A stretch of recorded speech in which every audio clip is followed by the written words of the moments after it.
मुश्किलों से भाग जाना आसान होता है, हर पहलू जिंदगी का इम्तिहान होता है। डरने वालों को कुछ नहीं मिलता जिंदगी में, डरने वालों को कुछ नहीं मिलता जिंदगी में, लड़ने वालों के कदमों में जहान होता है, लड़ने वालों के कदमों में जहान होता है। हेलो मेरे प्यारे स्टूडेंट्स, कैसे हैं आप लोग? आई होप आप लोग बहुत अच्छे होंगे। आज हम आप लोग को पढ़ाने वाले हैं प्रिंसिपल ऑफ मैथमेटिकल इंडक्शन, गणितीय आगमन का सिद्धांत। और एकदम बेसिक लेवल से स्टार्ट करेंगे और एडवांस लेवल तक चलेंगे। चलिए स्टार्ट करते हैं। तो सबसे पहले हम मैथमेटिकल इंडक्शन के बारे में कुछ आपको जानकारी देना चाहते हैं कि ये मैथमेटिकल इंडक्शन किस रूल पे आधारित होता है।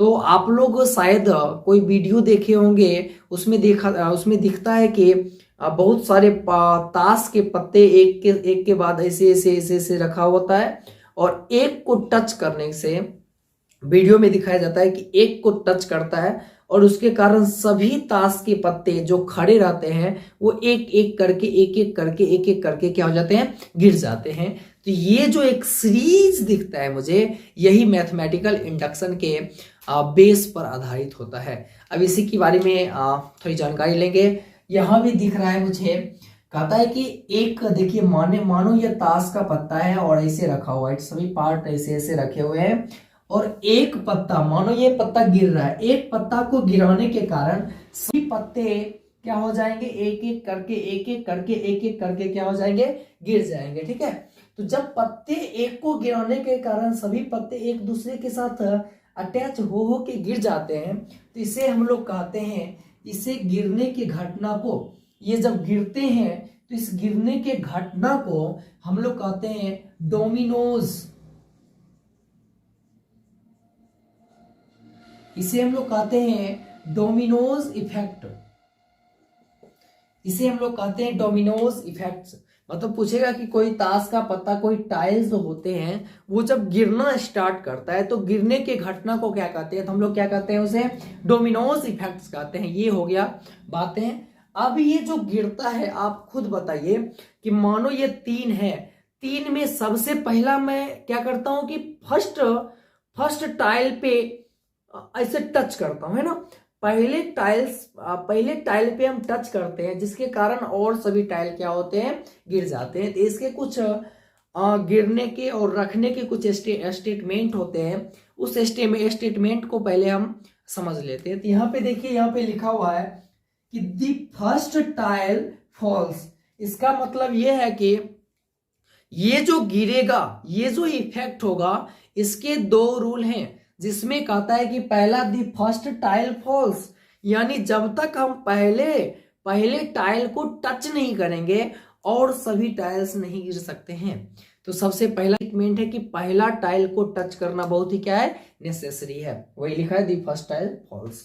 दूसरा कहता है कि if any tile falls its successor necessarily falls. इसका मतलब ये है कि ये जितने टाइल्स मेरे दिख रहे हैं, इस टाइल्स के बीच में कुछ दूरी भी दिख रहा होगा, है ना। ये ऐसे दूरी है जो आगे वाले टाइल को क्या करता है, सेटिस्फाई करता है। मानो जैसे ये टाइल्स हैं, मानो अगर ये टाइल्स है, ये अगला से उतने पीछे दूरी पे है कि ये भी अगले को क्या करे, सेटिस्फाई करे, जैसे पहला गया।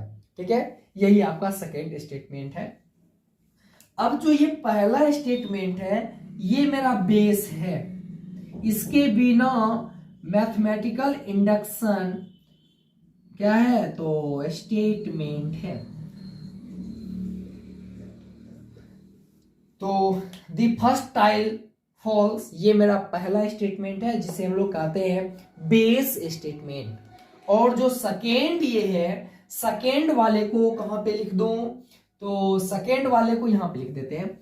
सेकेंड वाले जो होता है वो होता है इंडक्टिव, ये होता है इंडक्टिव स्टेटमेंट है ये। Inductive statement. ये दो स्टेटमेंट याद रखिएगा कि टाइल को गिरने का जो डोमिनोज इफेक्ट से दो स्टेटमेंट पे आधारित होता है। पहला बेस स्टेटमेंट और दूसरा जो होता है वो होता है इंडक्टिव स्टेटमेंट पे क्या होता है, ये आधारित होता है। अब इसके कुछ क्वेश्चंस को करते हैं, एकदम बारीकी से करेंगे जिससे आपको समझ में आ जाए। चलिए मिटाते हैं इसको।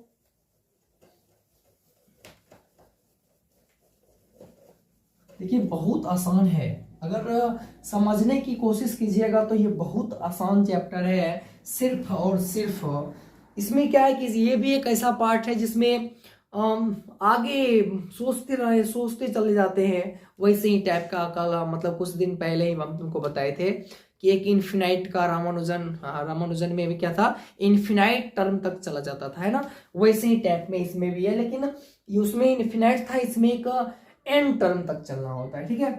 तो इसमें क्या है, मुझे सबसे पहला देखो कहता है कि प्रूव दैट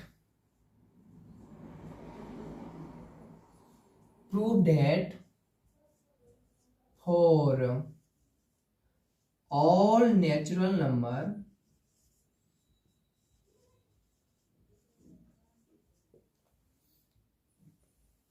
कहता है कि सभी प्राकृतिक संख्याओं के लिए साबित करें कि 1 + 2 + 3 + 4 + 5 + ... plus infinite is equal to sorry Ramanujan वाला चलिए, तो plus n is equal to n into n + 1/2। ये मुझे साबित करना है, तो ये साबित हो चुका है। ऐसे जब भी क्वेश्चन आते हैं तो ये मेरे साबित हो चुके होते हैं, बस इनको क्या करना होता है, सेटिस्फाई कराना होता है कि क्या ये अगले वाला पार्ट उसके कुछ बीच वाले पार्ट से लेकर और उनको वेरीफाई कराया जाता है दोनों तरफ से। अगर वो इक्वल हो जाते हैं, अगर वो RHS को सेटिस्फाई कर लेता है, तो हम क्या करते हैं, ये जो इक्वेशन, ये जो फार्मूला दिख रहा है मेरा, ये क्या है, सही है। स्टार्ट करते हैं। देखो बाबू इसमें क्या है कि कुछ स्टेटमेंट हैं, उसको थोड़ा जान लेते हैं कि स्टेटमेंट क्या होता है। कि स्टेटमेंट पहला जो है, ये पूरे जो पार्ट है इसको हम लोग मान लेते हैं Pn। क्या मानते हैं, Pn such that 1 + 2 + 3 + 4 + ... n equal to n into n + 1/2। इसको मान लिए हैं। अब तुम्हारे अंदर एक जिज्ञासा उत्पन्न होगा सुनने के लिए कि Pn सर क्या है ना। Pn है से है क्या, तो Pn जो है वो मेरा होता है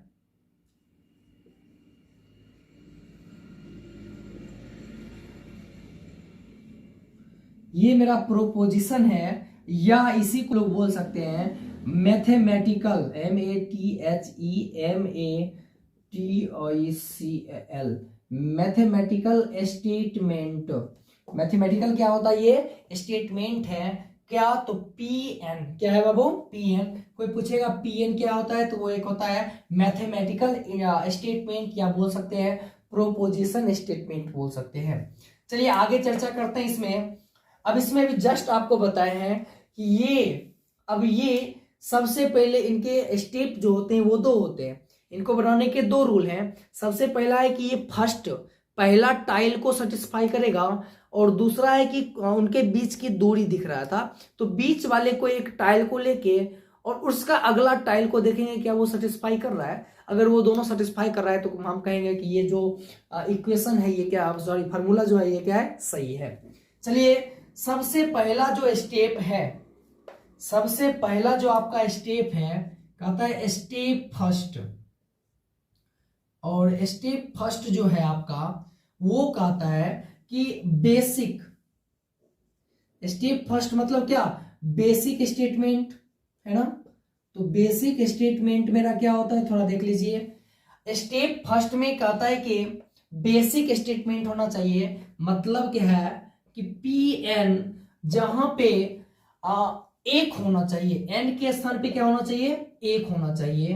तो बताओ तो एक पहला टाइल के लिए ये पूरे में बताइए 1 2 3 4 5 6 7 8 9 10 और plus plus plus sorry dot dot dot n के अंत में एन का मान 1 मतलब क्या, इसका पहला पार्ट 1 होना चाहिए। एन के लिए क्या हो जाएगा, एन बराबर 1 के लिए पी 1 का मान 1 हो जाएगा। अब ये 1 इसके लिए आया है तो फिक्स है कि ये आरएचएस को भी क्या करेगा, वेरीफाई करेगा। तो देखो तो क्या करता है, क्या 1 और 1 प्लस 1 बाई 2 1 1 2 कट के कितना आ गया 1 आ गया। मतलब क्या P1 का जो मान है वो 1 बराबर 1 हो चुका है। मतलब ये बेसिक स्टेप को क्या कर गया है, तो ये बेसिक स्टेप को वेरीफाई कर चुका है ना। ये बेसिक स्टेप को वेरीफाई कर चुका है।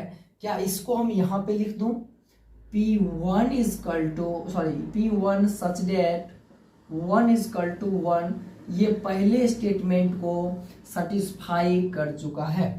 अब हम चलेंगे दूसरा स्टेप की ओर। और दूसरा स्टेप मेरा क्या कहता है, दूसरा स्टेप कहता है कि अब मुझे चलना है तो इंडक्टिव स्टेटमेंट की ओर। किधर, तो इंडक्टिव स्टेटमेंट। अब इंडक्टिव स्टेटमेंट क्या होता है थोड़ा वो देख लेते हैं। तो लिखेंगे पहले यहां इंडक्टिव स्टेटमेंट। अब इंडक्टिव स्टेटमेंट मेरा कहता है कि अगर वो एक को सेटिस्फाई कर जाए, यानी बेसिक स्टेटमेंट को सेटिस्फाई कर जाए, तो उसके बाद उसका कोई बीच वाला एक वेरिएबल पार्ट को लेना है और उसके आगे वाले को क्या वो सेटिस्फाई कर पाता है कि नहीं कर पाता है, उसी को देखना है। तो हम ना मान लेते हैं लेट पी एक्स, कोई एक वेरिएबल पार्ट ले लिए हैं। अब ये जो एक्स है मानो ये पहला है ना। अब ये आगे चल के यहां पे मानो ये पहला था और ये कोई एक्स पार्ट है, ये सेटिस्फाई करते करते एक्स कोई पार्ट है और इसके अगला पार्ट क्या होना होगा, तो फिक्स है कि एक्स प्लस 1 होगा, है ना। 1 है 2 है 3 है 4 है 5 है और यहाँ पे एक्स था तो इसका अगला पार्ट क्या होगा, एक्स प्लस 1। अब तो इसका अगला पार्ट क्या होगा, एक्स प्लस 2। तो कहता है कि अगर हम एक्स मान के चले इसको, तो ये अगले वाले पार्ट को अपने अगला जो एक पार्ट दिख रहा है यानी x प्लस 1 को क्या करेगा, ये वेरीफाई करेगा। ये कब वेरीफाई करेगा, जब इसको हम लोग सत्यापित करके चलेंगे तभी ना। तो कहता है कि मान लेते हैं px जो है, px एक सही है, px इज ट्रू। यहां पे लिख सकते हो कि देन p1 इज ट्रू, बोल सकते हैं pn इज ट्रू। मतलब क्या है, इस सत्यापन में P1 क्या हो गया, सही हो गया। चलो ये समझ गया। X के लिए भी ट्रू करेंगे, मानेंगे Px क्या है, ट्रू है, और उसका अगला पार्ट से क्या करेंगे, सत्यापित करेंगे। अगर वो सत्यापित हो गया तो ये फॉर्मूला क्या है, सही है। तो मानते हैं Px is true, let Px is true, then we have to prove that P इसका अगला पार्ट, तो Px plus 1 will also be true। इसका मतलब ये है कि यदि Px ट्रू है तो हमें हमें ज्ञात करना है Px प्लस 1 भी सत्य होना चाहिए, तब ये फॉर्मूला क्या हो जाएगा, मेरा सही हो जाएगा। तो स्टार्ट करते हैं, यहां पे लिखेंगे P, पहले जो ट्रू है उसको लिख लेते हैं ना। लिख सकते हैं क्या, Px बराबर Px such that 1 plus 2 plus 3 plus 4 dot dot dot dot कहां तक, तो x तक चलेंगे और इसका आंसर अब n के स्थान पे क्या डालेंगे, x, और यहां हो जाएगा x प्लस 1 और y क्या हो जाएगा, 2 हो जाएगा। ये मेरा क्या है, ये मेरा ट्रू है, इज ट्रू, है ना। अब सत्यापित करना है, प्रूफ। क्या प्रूफ करना है, देख लीजिए, Px प्लस 1 और such that 1 plus 2 plus 3 plus 4 dot dot dot dot plus x हो गया। x का अगला पार्ट क्या होगा, x प्लस 1 है ना, क्योंकि x का क्या कहता है, अगला पार्ट ये किसके बराबर होना चाहिए। अब n के स्थान पे x के स्थान पे क्या आ गया, x प्लस वन। तो जहां दिख रहा है x प्लस वन वहां x प्लस वन डालेंगे। अब x प्लस वन अब प्लस वन क्या हो जाएगा, x प्लस टू और बाई टू। ये RHS मुझे क्या करना है, अब प्रूफ करना है। और कहां से प्रूफ करना है, तो हमें LHS से ये प्रूफ करना है। अगर ये प्रूफ हो जाएगा कि इसका आंसर ये आएगा, तो हम समझ जाएंगे कि वो क्या है, वो सही सत्यापन है। चलो स्टार्ट करते हैं। हम ना LHS से चलते हैं, फ्रॉम LHS, एकदम LHS से चलेंगे। देखो यहाँ पे लिखा है 1 + 2 + 3 + 4 plus dot dot dot dot x और लिखा हुआ है x प्लस वन। आप खुद बताइए यहां और यहां तक के मान को हम लोग क्या मान लेके चले हैं, तो 1 + 2 + 3 + 4 + dot dot dot x equal to x into x plus one by two लेके चले हैं। तो यहां से लेकर यहां तक के मान को क्या हम लिख सकते हैं, देखो तो x into x plus one by to और बाद में लिखा हुआ है x प्लस वन, लिखा हुआ है ना। बस इसी का आंसर लाएंगे, क्या देखते हैं वो आता है कि नहीं आता है। x into x plus one दिख रहा है, तो लिखेंगे x into x plus one, दो उधर चला जाएगा, कोफिशिएंट में डाल देते हैं। और यहाँ x प्लस वन और बाई टू दिख रहा है, दोनों में x प्लस वन कॉमन दिख रहा है, तो हम x प्लस वन बाहर निकाल लेते हैं। तो बचेगा क्या, x प्लस टू बचेगा और नीचे में क्या बचेगा, टू बचेगा। देखिए तो क्या यही मान इस मान के बराबर है, x plus one into x plus one by two, x plus two by two बराबर है ना। तो लिख देंगे so hence x plus one into x plus two by two बराबर RHS एंड लास्ट में लिखना है so px plus one is also be true. और यहीं पे आपका समाप्त होता है। बहुत ही नॉर्मल तरीकों से आपको बताए हैं, इसमें दो स्टेप चलना होता है। आप चाहे तो आप 3 स्टेप भी चल सकते हैं, ये भी एक आपका स्टेप ही एक्स में चलेंगे एकदम। देखो अब इसका मतलब क्या है, इसका मतलब ये है कि आप पहले के लिए देख लिए, आप बीच का कोई एक पार्ट ले लिए, माने एक्स है, उसके लिए देखेंगे और उसका अगला पार्ट एक्स प्लस वन देखेंगे। अगर वो एक्स प्लस वन को भी सेटिस्फाई कर गया तो हम कहते हैं कि ये जो मान है 1 + 2 + 3 + 4 dot dot dot n is equal to n into n plus one by two, एकदम सही है, एकदम ये मैथमेटिकल इंडक्शन के व्यू से ये सही है। और इसका यूज आप लोग बहुत जानते होंगे, अलजेब्रिक टर्म में इसका यूज बहुत होता है। तो कैसी लगी आपको वीडियो, आई होप आप लोग समझे होंगे। अगर कहीं पे नहीं समझे हैं तो वहाँ पे हल्का बैक करके फिर से देखिए, समझ में आ जाएगा। और ऐसे तो हम बहुत धीरे से आपको बताएंगे, ठीक है। चलिए इसी तरह से अगला जो वो a² + b, 1 का स्क्वायर + 2 का स्क्वायर, ऐसा जो होता है उसका देंगे अगले वीडियो में। तब तक के लिए मैं आपके सामने से अलविदा लेना चाहता हूँ। तब तक के लिए मैं शुभम झा, थैंक यू एवं जय हिंद।